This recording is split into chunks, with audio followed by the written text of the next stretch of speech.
All right, now let me show you how to add Redux to an Angular app. There are many implementations for Redux, but the two common implementations are ngrx/store and ng2-redux.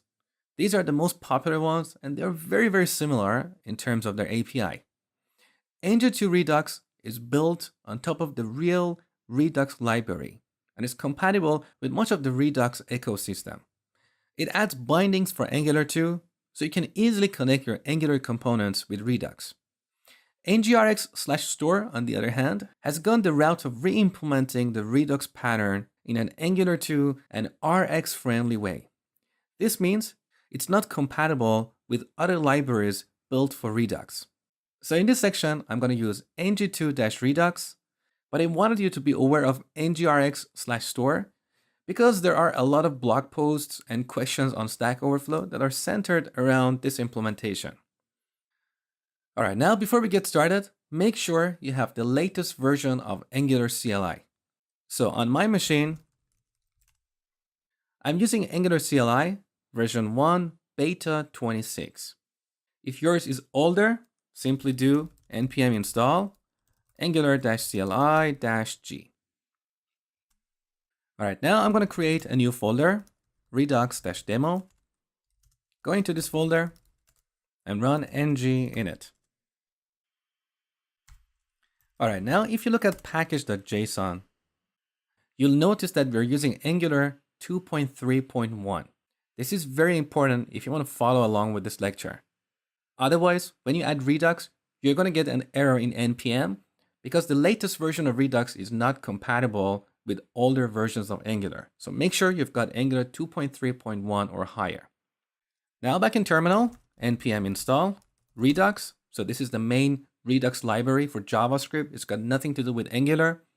Then we add ng2-redux, which provides an Angular module for dependency injection, as well as some other helpers that we're going to use in this section.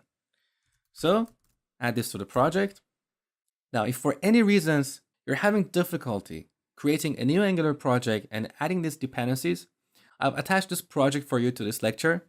So simply download it and then do npm install and then ng serve.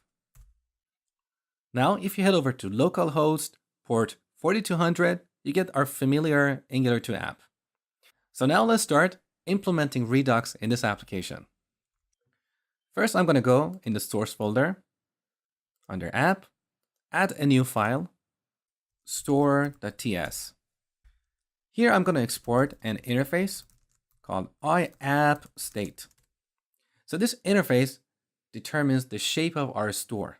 For now, we're going to leave it empty, but as we go through this section, we're going to add some properties to this interface. So this interface will determine what properties we're going to have in our store. Now I'm also going to export a function which I call root reducer. So we start with one reducer function here, and as our application grows, we can break down this function into smaller, more maintainable functions, each focusing on one domain in the application. Now, as you saw in the last lecture, each reducer takes two parameters, the current state and an action. And it returns a new state. So for now, I'm just going to return the state that we get here. We are not going to implement a switch case here yet. That's going to come in the next lecture. So this is a very basic reducer. It doesn't do anything. All right, save. Now let's go to app.module. On the top, we need to import a couple of types from ng2-redux. So import from ng2-redux. First one is ng-redux, and the second is ng-redux module. Now we need to import this module into our main module, and that's used for dependency injection. So ng-redux module. Now we're going to create a constructor for app module. This constructor should get an object called ng-redux, which is of type ng-redux that we imported on the top. Now this type is generic, so we need to specify a generic parameter here in angle brackets. And what we pass here is the interface that we declared earlier.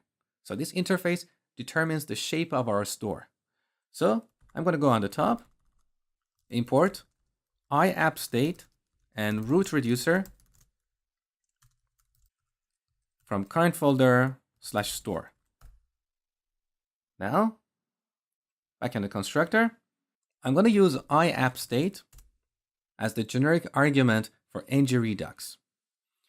And the final step, we use this ngRedux object here and call configure store. This is to initialize our store. Now, the first argument to this method should be our root reducer. So root reducer. And the second argument is our initial store.